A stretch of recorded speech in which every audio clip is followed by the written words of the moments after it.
Glória a Deus, eu saúdo a igreja com a paz do Senhor Jesus. Quem crê diz amém, recebe a bênção, né? Assim seja, amém. Queridos, meu nome é Welton, um discípulo de Jesus em constante transformação, carecedor da graça, da misericórdia e da bondade de Deus, mas que tem recebido essa graça, essa bondade e essa misericórdia. Hoje é um dia especial, um dia muito feliz para nós. Meu netinho, o sexto netinho, foi apresentado ao Senhor aqui. Sexto, amém? A palavra de Deus diz: ao Senhor toda honra, toda glória, todo louvor, toda adoração. A palavra de Deus diz: ensina a criança no caminho que deve andar, e ainda quando for velho não se desviará dele. Nós fizemos isso na minha casa, com a graça de Deus. 4 filhos, são hoje atualmente 3 noras, um genro, 6 netos, e graças a Deus, todos no caminho do Senhor, para a honra e glória dEle, a Ele todo o mérito, amém, queridos? Amém. É com temor e tremor que eu estou aqui de novo, para falar da palavra de Deus. E por que é com temor e tremor? Porque nós sabemos a responsabilidade que é de ministrar a palavra, e nós precisamos da graça de Deus, do discernimento, da unção, da orientação que vem do Espírito Santo, para que essa palavra possa ser ministrada como ela é, sem nenhuma alteração. Por isso que a gente fala com temor e tremor. Mas contando com a graça, com a misericórdia, com a bondade de Deus, nós vamos levar adiante esse mistério, essa tarefa aqui nessa manhã. Então, quem puder ficar de pé, fique, nós vamos orar. Se você não puder, não tem problema, pode continuar sentado, tá certo? A oração é importante que seja sentado, que seja em pé, que seja deitado. Mas se você pode ficar de pé, fique. E feche os olhos, mas eu preciso fechar meus olhos? Não necessariamente. Posso orar de olhos abertos? Pode. E por que você pede para fechar? Porque quando a gente fecha, a gente se concentra melhor. Mas não tem problema também em orar de olhos abertos. Então quem puder fechar, feche. Pai, em nome de Jesus, nós estamos aqui nesta manhã, Senhor. Em primeiro lugar, para louvar o Teu nome santo e maravilhoso, glorificar a Ti, o único digno de toda honra, de toda glória, de todo louvor, de toda adoração, Senhor. Mas nós também precisamos ouvir a Tua palavra, a palavra que é vida, a palavra que transforma, Senhor. Essa palavra que faz toda a diferença, o verbo de Deus, e o próprio Senhor Jesus era chamado de o verbo de Deus, porque é a Tua palavra em ação. Jesus é a palavra do Senhor em ação. Então traz, Senhor, aos nossos corações discernimento, e que essa palavra, essa semente que vai ser plantada nesta manhã, encontre em cada coração aqui, a começar pelo meu, um solo fértil, Senhor, onde ela venha florescer, onde ela venha frutificar para Ti. Assim nós oramos, pedindo e agradecendo, em nome de Jesus. Amém. Amém, queridos? Hoje nós vamos contar uma história, podem tomar seu lugar. Hoje nós vamos contar uma história de amor, de justiça e de perdão. Temos um desafio, num tempo tão curto, de tentar fazer um resumo dessa história de amor, de justiça e de perdão. Nós vamos falar hoje sobre pecado original, nós vamos falar sobre as profecias da vinda do Messias, sobre o nascimento do Messias, sobre a necessidade de arrependimento para a salvação, sobre o ministério desse Messias, sobre a promessa de sua volta para buscar a sua igreja e julgar o mundo. Vamos falar sobre a prisão, crucificação, morte e ressurreição do Messias de Jesus. E no final nós falaremos sobre a volta de Jesus e os sinais iminentes. Você está disposto a ouvir? Amém? Glória a Deus. Essa história de amor, ela começa no Éden, no jardim do Éden. Quando Deus criou o homem e a mulher, naquele jardim, os amou, mas recebeu em troca desobediência e traição.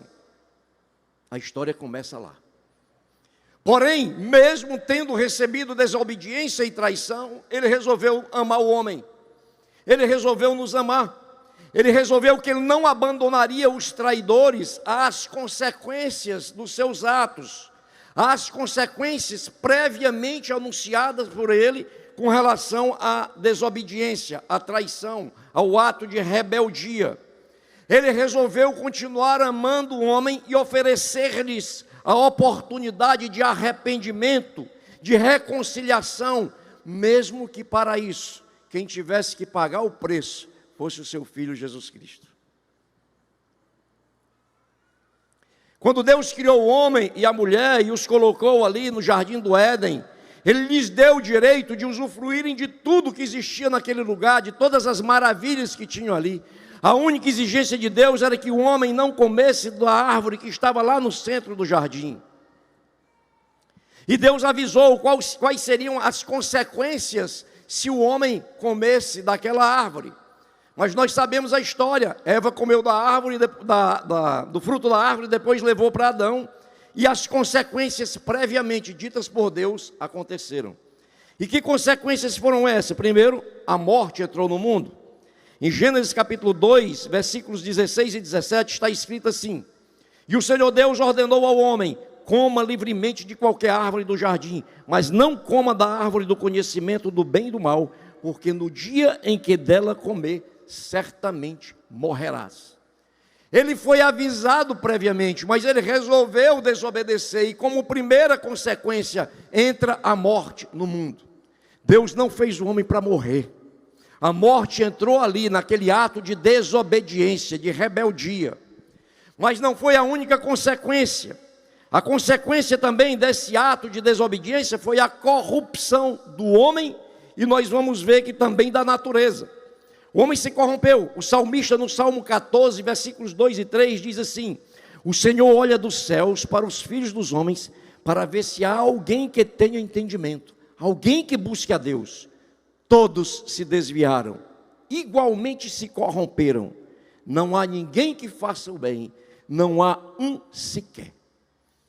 Corrupção do homem, todos os que nasceram, toda geração que nasceu, depois daquele pecado de Adão e Eva, já nasceu a geração inteira, de lá para cá, contaminada com a semente do pecado. Houve também como consequência a corrupção da natureza. Ele deu dores de parto para a mulher, fadiga para o homem quando fosse trabalhar. Em Gênesis capítulo 3, versículos 16 a 19, diz assim: a mulher ele declarou: multiplicarei grandemente o seu sofrimento na gravidez. Com sofrimento você dará à luz, seu desejo será para o seu marido, e ele a dominará. E ao homem declarou: visto que você deu ouvidos à sua mulher, e comeu do fruto da árvore da qual eu lhe ordenara que não comesse, maldita é a terra por sua causa. Com sofrimento você se alimentará dela todos os dias da sua vida. Ela lhe dará espinhos e ervas daninhas, e você terá que alimentar-se das plantas do campo. Com o suor do seu rosto você comerá o seu pão, até que volte à terra, visto que dela foi tirada. Porque você é pó, e ao pó voltará. Acompanhem comigo as consequências do pecado original, do primeiro pecado. A natureza foi corrompida. Começou a surgir na natureza ali os males que afligem as plantas, os animais. Tudo como consequência desse pecado original. Então, corrupção do homem, morte, corrupção do homem, corrupção da natureza, que vem num crescente de lá para cá, não diminui, só aumenta. Mas os profetas, eles predisseram a respeito do nascimento de alguém que viria para dar ao homem a oportunidade de salvação, porque era plano de Deus que o homem tivesse uma chance de ter uma reconciliação com Ele e sair da morte para a vida eterna. E aqui eu vou abrir um parêntese. O homem sem Jesus, ele é um homem morto. Ele pode estar fisicamente vivo, como nós estamos aqui, mas ele está espiritualmente morto. Quando ele sair desse corpo, ele continuará morto, só que agora eternamente, no espírito. Mas esse homem que está morto hoje, na hora em que ele entrega-se a Jesus, que ele reconhece Jesus e o recebe como Senhor e Salvador, ele passa a ter vida. De maneira que ele está vivo nesse corpo, e quando ele sair desse corpo, ele continuará vivo, mas agora uma vida eterna. Amém? Fechei parêntese, e vamos continuar a história. Os profetas predisseram que viria alguém que daria essa oportunidade de reconciliação do homem com Deus. Alguém que daria ao homem uma oportunidade de ter esta vida eterna. Isaías capítulo 7, versículo 14, esse profeta diz o seguinte: por isso o Senhor mesmo lhes dará um sinal. A virgem ficará grávida e dará à luz um filho, e o chamará Emanuel. que significa Deus conosco. Os profetas diziam: vai nascer alguém, vai nascer um Messias, vai nascer um Salvador, ele vai nascer de uma virgem. E esse alguém é Deus conosco, é aquele que vem para dar ao homem a oportunidade de salvação. Os profetas já diziam isso, profeta Isaías, profeta Jeremias e tantos outros profetas. 700 anos antes de Cristo, eles já estavam dizendo, dando esse aviso. Sabe por quê, queridos? Porque Deus fala com o seu povo. A palavra de Deus diz que Ele não faz nada sem antes revelar ao seu povo, aos seus profetas. Como Ele é bom, como Ele é maravilhoso. Ele avisa antes, Ele previne, Ele ensina. Mas nós temos o direito de obedecer ou não. Aí entra na questão do livre-arbítrio. Então os profetas predisseram a vinda de Jesus. E o que acontece logo em seguida, séculos depois, cumpre-se a profecia de Isaías. Nasce Jesus. Você conhece o texto, mas nós vamos ler. Lucas 2, 1 a 7. Hoje você vai ler muita Bíblia. Lucas 2, 1 a 7. Diz assim: naqueles dias, César Augusto publicou um decreto ordenando o recenseamento de todo o Império Romano. Este foi o primeiro recenseamento feito quando Quirino era governador da Síria. E todos iam para a sua cidade natal a fim de alistar-se. Assim, José também foi da cidade de Nazaré da Galileia para a Judéia, para Belém, cidade de Davi, porque pertencia à casa e à linhagem de Davi.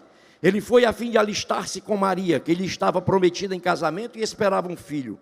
Enquanto estavam lá, chegou o tempo de nascer o bebê, e ele deu à luz o seu primogênito, envolveu-o em panos e o colocou numa manjedoura, porque não havia lugar para eles na hospedaria. Se cumpre a profecia, nasce Jesus ali naquele momento.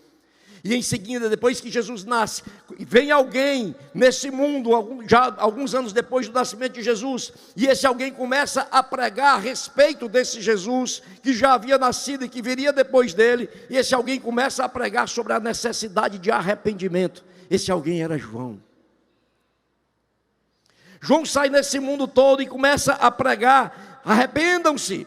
Em Mateus 3, 1 e 2, está escrito: naqueles dias surgiu João Batista pregando no deserto da Judéia. Ele dizia: arrependam-se, porque o reino dos céus está próximo. Arrependam-se, porque o reino de Deus está próximo. João pregava a respeito disso. E Jesus, já quando inicia o seu ministério, ele também afirma que é necessário o arrependimento dos pecados. E queridos, o que é arrepender? Não é eu chorar até pode acontecer de eu chorar diante dos meus pecados, mas o arrependimento significa você vir em uma direção e você pender para o outro lado. Você vem num caminho errado e você vai pender para o certo. Você decide sair desse caminho para o caminho certo, e você não consegue fazer isso sozinho. Você só consegue fazer isso se Jesus estiver contigo. Amém? Então Jesus, ele diz em Lucas 13, 1 a 3, ele diz, está escrito: naquela ocasião, alguns dos que estavam presentes contaram a Jesus que Pilatos misturara o sangue de alguns galileus com os sacrifícios deles. Jesus respondeu: vocês pensam que esses galileus eram mais pecadores do que todos os outros por terem sofrido desta maneira? Eu lhes digo que não, mas se não se arrependerem, todos vocês também perecerão. O arrependimento era uma necessidade, era uma condição sine qua non para que houvesse uma salvação. Era uma condição essencial para a salvação, o arrependimento. E Jesus, ele deixa isso de maneira muito clara: todos perecerão. Sem arrependimento, todos perecerão, não tem exceção. E Jesus começa o seu ministério aqui nessa terra.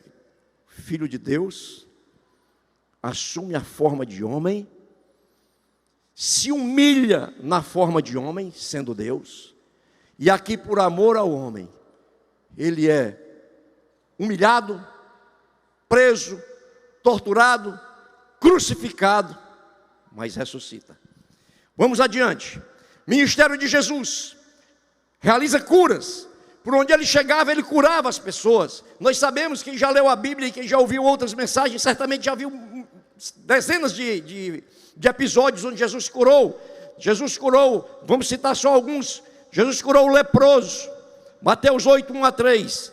Quando ele desceu do monte, grandes multidões o seguiram. Um leproso, aproximando-se, adorou de joelho e disse: Senhor, se quiseres, podes purificar-me. Jesus estendeu a mão, tocou nele e disse: quero, seja purificado. Imediatamente ele foi purificado da lepra. Jesus curou a sogra de Pedro, Mateus 8, 14 e 15. Entrando Jesus na casa de Pedro, viu a sogra deste de cama, com febre. Tomando-a pela mão, a febre a deixou, e ela se levantou e começou a servi-lo. Curas e mais curas. No seu ministério, Jesus também libertou pessoas oprimidas, possessas pelo diabo, foram libertas por Jesus.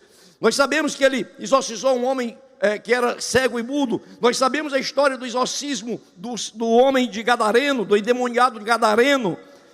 Vamos acompanhar essa passagem. Diz assim: quando ele chegou ao outro lado, à região dos Gadarenos, foram ao seu encontro 2 endemoniados que vinham dos sepulcros. Eles eram tão violentos que ninguém podia passar por aquele caminho. Então eles gritaram: que queres conosco, filho de Deus? Vieste aqui para nos atormentar antes do devido tempo? A certa distância deles estava pastando uma grande manada de porcos. Os demônios imploravam a Jesus: se nos expulsas, manda-nos entrar naquela manada de porcos. Ele lhes disse: vão. Eles saíram e entraram nos porcos, e toda a manada atirou-se precipício abaixo, em direção ao mar, e morreu afogada. Os que cuidavam dos porcos fugiram, foram à cidade e contaram tudo, inclusive o que aconteceram aos endemoniados. Toda a cidade saiu ao encontro de Jesus, e quando viram, suplicaram-lhe que saísse do território deles. Que coisa, queridos! A cidade acabou de presenciar Jesus expulsando uma casta gigantesca de demônios de um homem que não tinha corrente que conseguisse segurá-lo. A cidade acabou de tomar conhecimento de que aqueles demônios entraram numa manada de porcos, se lançaram ao mar, em vez dessa cidade procurar esse homem que era Jesus, esse Jesus que libertou aquele homem endemoniado, e adorá-lo, e buscar conhecê-lo. Não, o que eles fizeram? Eles mandaram que ele saísse de sua cidade. Lamentavelmente, isso ainda acontece hoje. Muitas vezes, muitos ainda estão dizendo: Senhor, sai daqui, vai para outro canto.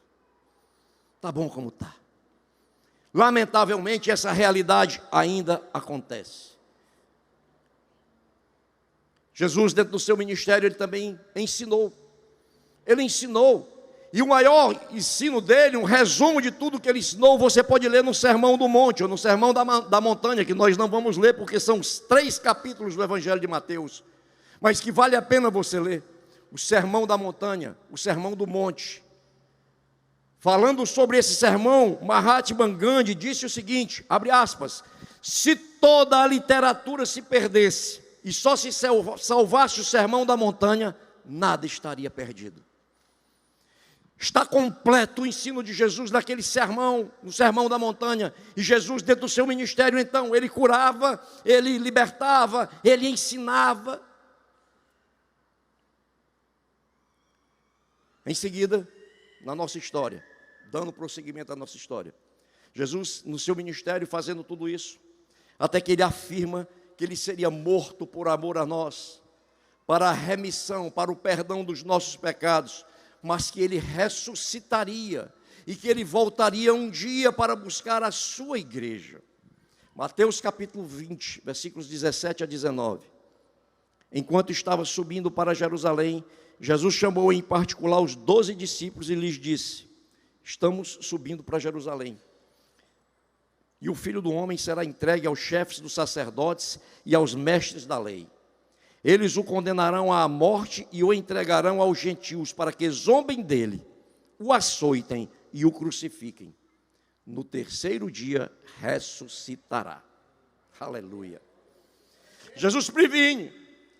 Lembra-se que nós dissemos que Deus não faz nada sem avisar antes para o seu povo? Ele preveniu, ele avisou o seu povo. Isso vai acontecer comigo. Ele avisou os seus discípulos. E acontece exatamente o que ele havia avisado: a prisão, a crucificação e a morte de Jesus. Acompanhe comigo João capítulo 19. Então Pilatos mandou açoitar Jesus. Os soldados teceram uma corda de espinhos e a puseram na cabeça dele. Vestiram-no com uma capa de púrpura e, chegando-se a ele, diziam: salve, rei dos judeus! E batiam-lhe no rosto. Versículos 17 e 18. Levando a sua própria cruz, ele saiu para o lugar chamado Caveira, que em aramaico é Gólgata. Ali o crucificaram e com ele 2 outros, um de cada lado de Jesus. Acontece o que foi predito desde os profetas e também por Jesus Cristo. Ele é preso, ele é torturado, ele é cruelmente morto.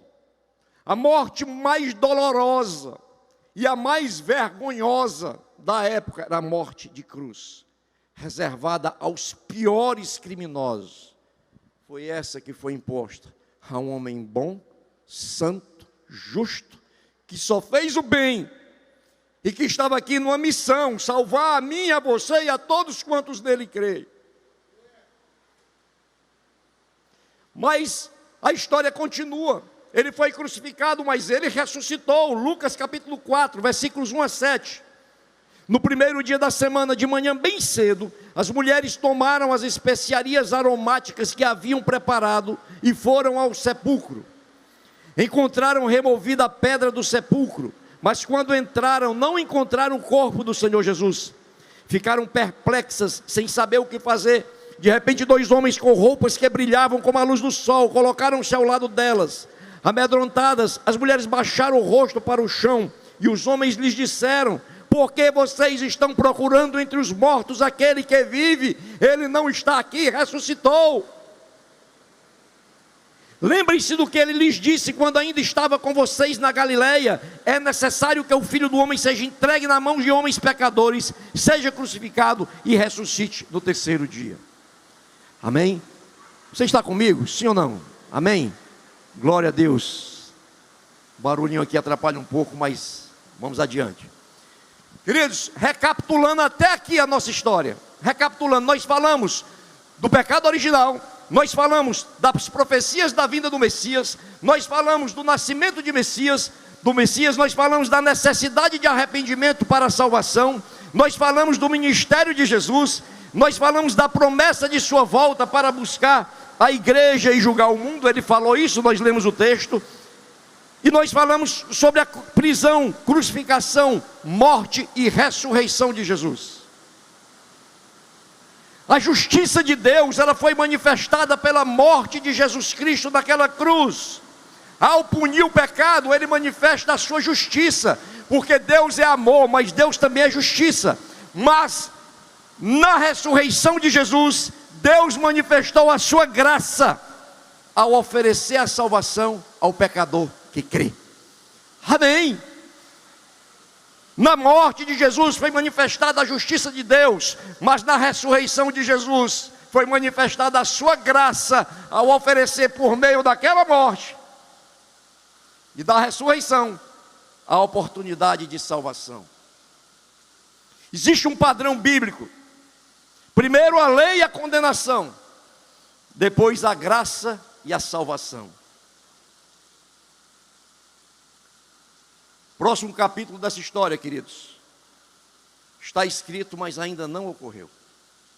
O próximo capítulo dessa história: Jesus vai voltar. Aleluia. Jesus vai voltar para buscar os que são seus. Está escrito. A história toda se cumpriu até agora, e aquilo que não se cumpriu ainda está se cumprindo e vai se cumprir. Existem sinais de que ele já está às portas. Mateus 24, versículos 6 a 13. Eu disse que você vai ler muita Bíblia hoje. Mateus 24, versículos 6 a 13. Vocês ouvirão, Jesus falando, palavras de Jesus saindo da boca dele. Vocês ouvirão falar de guerra e rumores de guerras, mas não tenham medo. É necessário que tais coisas aconteçam, mas ainda não é o fim. Nação se levantará contra nação, reino contra reino. Haverá fomes, terremotos em vários lugares. Tudo isso será o início das dores. Então eles os entregarão para serem perseguidos e condenados à morte, e vocês serão odiados por todas as nações por minha causa. Naquele tempo, muitos ficarão escandalizados, trairão e odiarão uns aos outros, e numerosos falsos profetas surgirão e enganarão a muitos. Devido ao aumento da maldade, o amor de muitos esfriará, mas aquele que perseverar até o fim será salvo. Porque haverá então grande tribulação, como nunca houve desde o princípio do mundo até agora, nem jamais haverá. Se aqueles dias não fossem abreviados, ninguém sobreviveria, mas por causa dos eleitos, aqueles dias serão abreviados. Tudo que nós lemos aqui, que Jesus falou, nunca aconteceu com uma intensidade tão grande como a atual. Nós estamos vendo a guerra da Ucrânia com a Rússia, tudo indica que aquilo ali vai levar para uma guerra em nível mundial. Nós estamos vendo escassez de alimento, carestia, a natureza gemendo. Há um lugar que era frio, hoje é quente, o que era quente, hoje é frio. E fenômenos naturais que acabam cidades. Tudo isso que Jesus falou, a maldade aumentando num nível que não dá para descrever. Jesus, ele está às portas, queridos. Nós vimos na nossa história, nós chegamos até a ressurreição, mas no próximo capítulo é a volta dele. É o próximo capítulo, queridos. É hora de acordar, igreja. É hora de acordar. Romanos 13:11. Está escrito, chegou a hora de vocês despertarem do sono, porque agora a nossa salvação está mais próxima do que quando cremos. Amém? A nossa salvação agora está mais próxima do que quando cremos. Efésios 5,14, por isso é que foi dito, desperta, ó tu que dormes, levanta-te dentre os mortos, e Cristo resplandecerá sobre ti. 1 Tessalonicenses 5,6, portanto não durmamos como os demais, mas estejamos atentos e sejamos sóbrios. Queridos, não dá para viver mais um evangelho sem levar em consideração também isso que está acontecendo, e sem levar em consideração a mensagem da salvação e da volta de Jesus. Toda a palavra de Deus, ela é maravilhosa, ela fala de vida em família, ela fala de saúde, ela fala de tudo, enfim. Fala de amor, fala de graça, fala de perdão. Amor, graça e perdão que continuam sendo derramados sobre nós, mas fala também de justiça. Você está comigo? Ele é amor, mas ele é justiça. Qual a prioridade da tua vida hoje? Qual a prioridade da minha vida? Tudo que existe, queridos, por melhor que seja nesse mundo, vai passar. Mas a eternidade, essa não passará, é eterna. Prioridades, todos os seus desejos aqui nesse mundo, se estiverem conforme a palavra de Deus, eles são legítimos. Mas como a Bíblia diz, aonde está o teu coração, está o teu tesouro. Onde está o teu coração, onde está o meu coração? Em conquistar bens? Em ter e mais ter, e ter e ter? Ou está em Jesus, em primeiro lugar? Nada errado se eu lutar para conquistar bens, eu até luto, eu luto. Mas os meus olhos continuam firmes nele em primeiro lugar. Aleluia. Ele vai voltar. E antes da volta dele, nós vimos que ele fala de uma grande tribulação. Em Marcos capítulo 13, versículos 19 e 20... Porque aqueles serão dias de tribulação como nunca houve, desde que Deus criou o mundo até agora, nem jamais haverá. Se o Senhor não tivesse abreviado tais dias, ninguém sobreviveria, mas por causa dos eleitos, por ele escolhido, ele os abreviou. Lucas 21:11, haverá grandes terremotos, fomes e pestes em vários lugares, e acontecimentos terríveis e grandes sinais provenientes do céu. Estejamos alertas, queridos, alertas. Não interessa se você, eu já falei isso outra vez, não interessa se você crê no pré-tribulacionismo, no pós-tribulacionismo, até nem crê nisso. Se você é pré-tribulacionista e acha que vai ser arrebatado antes, amém, mas saiba que até chegar o momento da grande tribulação, a tribulação vai sendo grande. Entendeu o trocadilho? Até chegar o momento do ápice, coisas acontecerão que o aperto vai aumentar. Jesus nos disse quem é o inimigo e ele nos deu os equipamentos necessários para vencê-los. Em Efésios capítulo 6, eu não vou ler por uma questão de tempo. Mas em Efésios capítulo 6, Paulo fala sobre a armadura de Deus. Anote e leia. Nós temos todos os equipamentos para vencer o inimigo. Você não consegue vencer uma batalha se você não souber contra quem você está lutando. E lá em Efésios capítulo 6, Paulo diz contra quem nós estamos lutando. Não só diz contra quem nós estamos lutando, como coloca à nossa disposição todo o equipamento necessário para entrar nessa luta já vitoriosos. Aleluia. Não precisamos ter medo, queridos, apesar de tudo que está dito, apesar de toda a tribulação que a gente sabe que vai acontecer antes de Jesus voltar. Não precisamos ter medo, mas devemos estar em comunhão com o nosso Senhor Jesus Cristo, porque senão nós vamos sucumbir. Você está entendendo, amém? Se você não estiver fortalecido espiritualmente, você não vai aguentar, você não vai resistir daqui para frente. Não precisamos ter medo, mas precisamos ter os olhos fitos em Jesus. Hebreus 12:2, tendo os olhos fitos em Jesus, autor e consumador da nossa fé. Ele, pela alegria que lhe fora proposta, suportou a cruz, desprezando a vergonha, e assentou-se à direita do trono de Deus. Olhos fitos em Jesus, queridos, tire os olhos da tempestade. Foi por isso que o discípulo afundou lá no barquinho. Quando ele olhava para Jesus, ele caminhava sobre as águas. Quando ele olhou para a tempestade, ele afundou.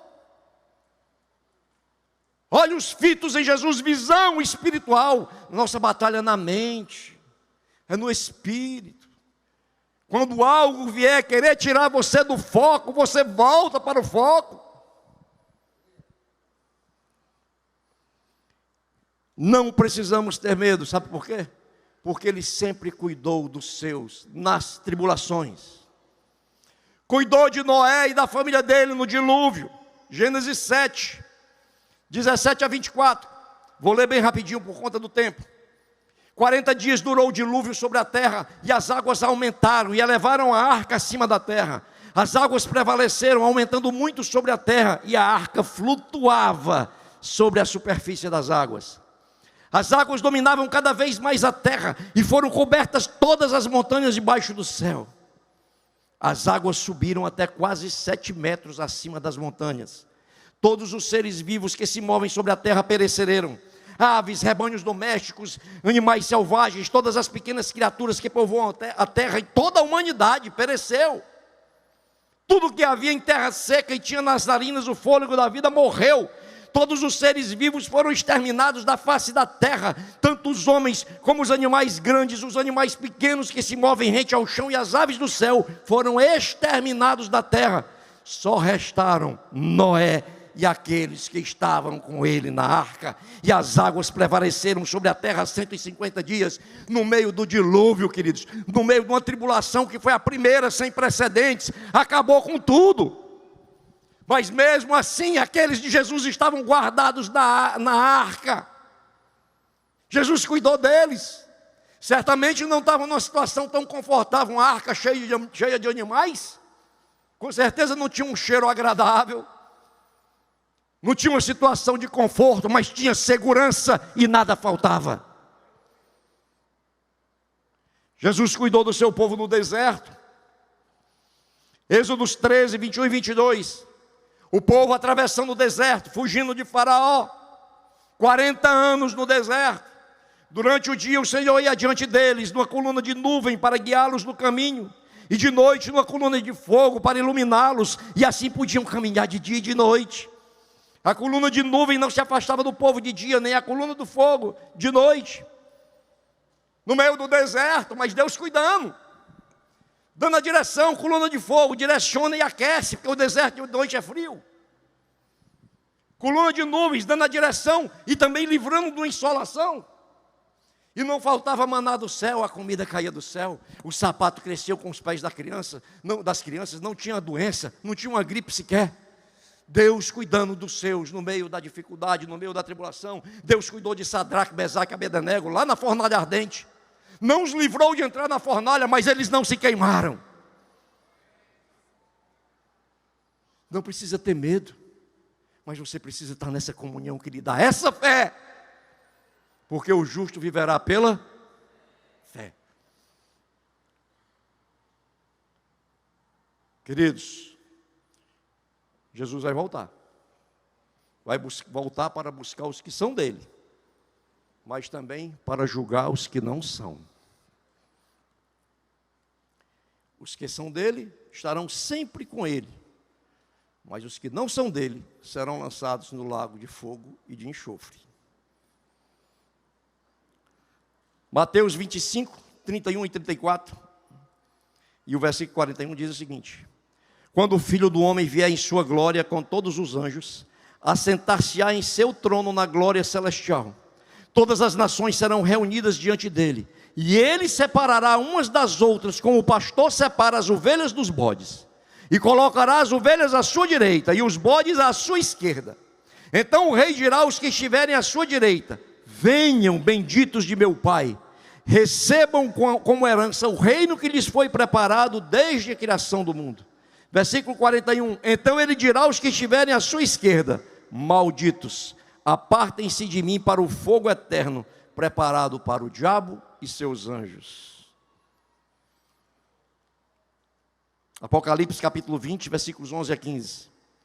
João tem uma visão do que aconteceria nos últimos dias. Depois vi um grande trono branco, e aquele que nele estava sentado. A terra e o céu fugiram da sua presença, não se encontrou lugar para eles. Vi também os mortos, grandes e pequenos, de pé diante do trono, e livros foram abertos.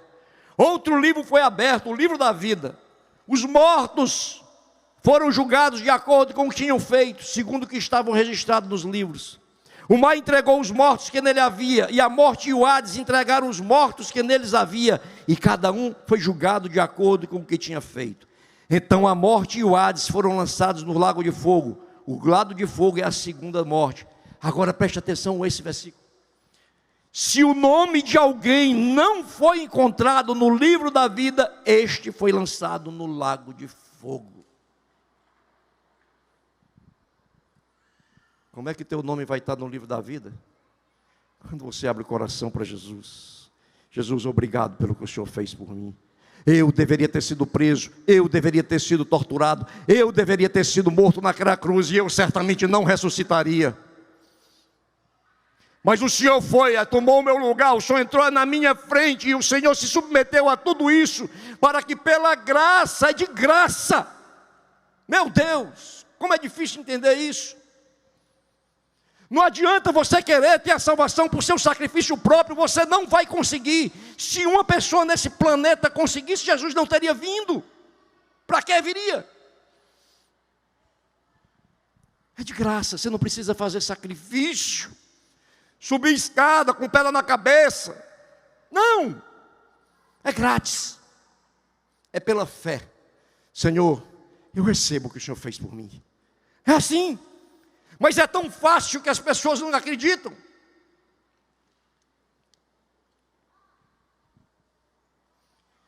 E você sabe o que é que vai acontecer com os que estão no livro da vida? A situação é outra. Está escrito em Apocalipse capítulo 21, versículos 1 a 5. Então vi um novo céu e uma nova terra, pois o primeiro céu e a primeira terra tinham passado, e o mar já não existia. Vi a cidade santa, a nova Jerusalém, que descia do céu, da parte de Deus, preparada como uma noiva adornada para o seu marido.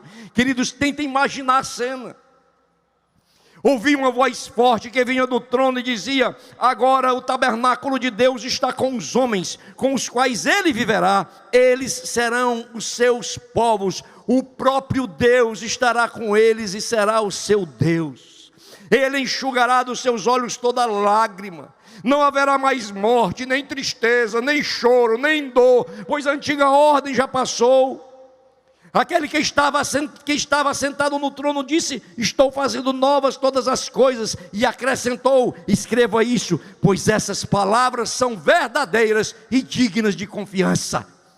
Aleluia! Glória a Deus! João pregou arrependimento. Jesus pregou arrependimento. Você já se arrependeu dos seus pecados também? Há 2 semanas eu li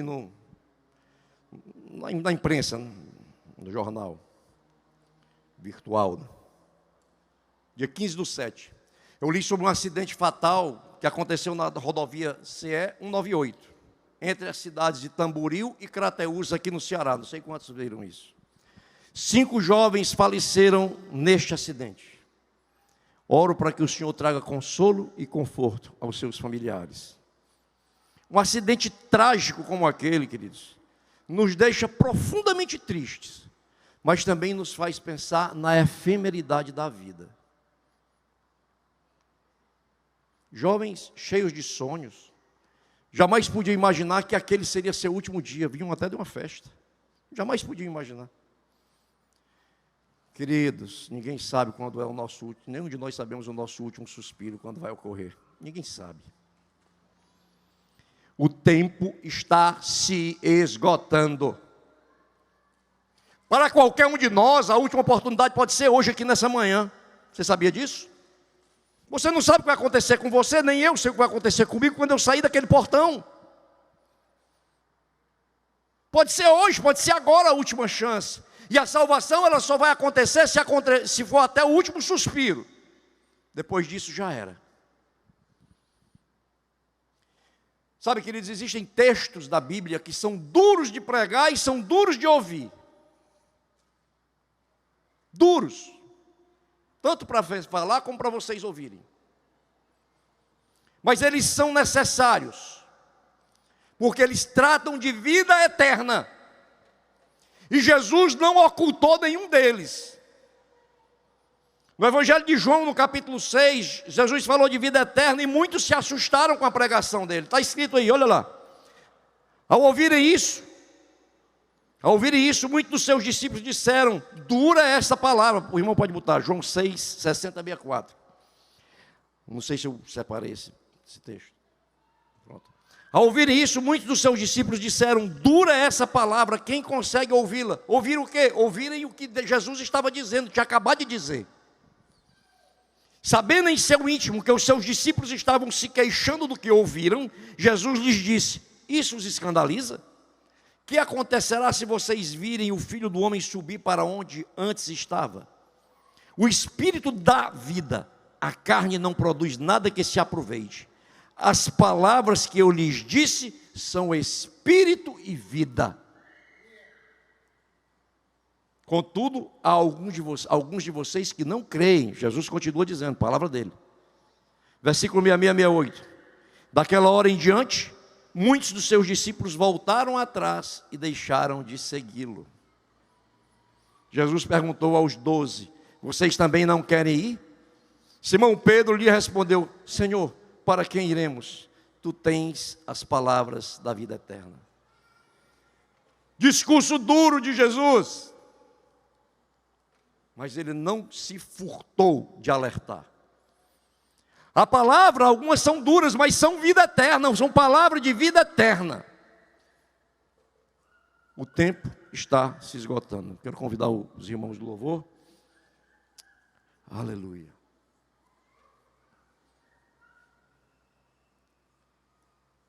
A palavra de Deus é vida. Ela é viva e eficaz. Mais afiada do que uma espada de 2 gumes, que separa alma e medula, junta e espírito. Ela é sobrenatural. Eu sei que Deus fala com você, Deus fala comigo através da palavra, quer seja ministrada audivelmente como está sendo agora, quer seja na tua leitura. É a voz de Deus, é a boca de Deus. É a semente que é lançada. Agora o teu coração, o solo que tem no teu coração vai definir se essa semente cresce. Está lá na parábola do semeador. Ou se ela vai queimar, ou se ela vai realmente germinar, florescer e frutificar. Eu quero que você escute esse hino. É um hino da harpa cristã. O autor desse hino é Emílio Conde. Lá na década de 40, talvez 50, ele nasceu em 1903, 13, por aí. Um hino bem antigo. Mas esse homem de Deus compôs pelo menos 8 hinos da harpa, inspirados pelo Espírito de Deus. E quando eu escuto esse hino, queridos, sabe, eu projeto, vendo isso que ele está cantando, e louvo a Deus quando eu escuto. Pode louvar, queridos. Preste atenção na letra.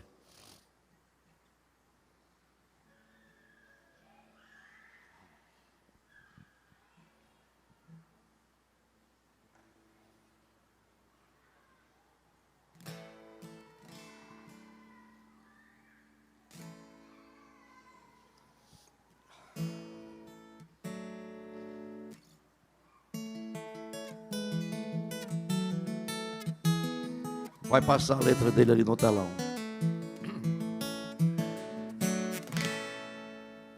Quão glorioso cristão é pensares na cidade que não tem igual, onde os muros são de puro jaspe e as ruas de ouro e cristal. Pensa como será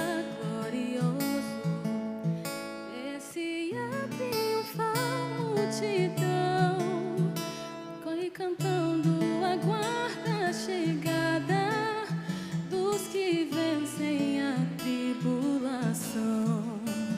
Pensa como será glorioso. Pode cantar também, pode louvar. Ver o rio da vida e luz, cujas margens juncadas de lírios são a glória de nosso Jesus. Haverá lá perpétua aurora, pois Deus mesmo alumiará, e o Cordeiro com a sua esposa, noite e dia resplandecerá.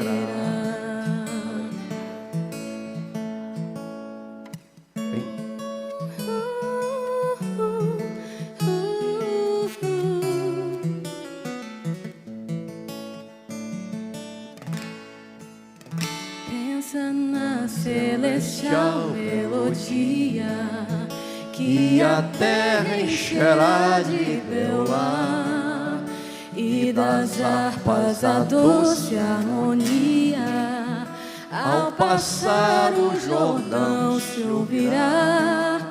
Mesmo em dores que levem à morte, ser constante, não volte atrás. Tua herança, tua eterna sorte, é Jesus o fiel, o verás. Se é glorioso pensar nas grandezas, nos prazeres que acodem aqui, qual será desfrutar as riquezas que esperam os salvos ali. Os encantos do mundo não podem ofuscar essa glória da lei. Não almejas viver, ó amigo, nessa formosa Jerusalém. Aleluia. Sabem, queridos, esse é o lugar que espera os santos.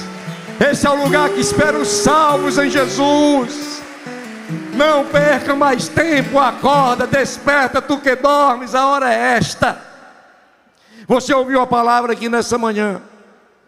Se você nunca entregou a vida a Jesus e quer fazer isso nesta manhã, levante a mão, eu quero orar por você, a decisão é sua. Aleluia.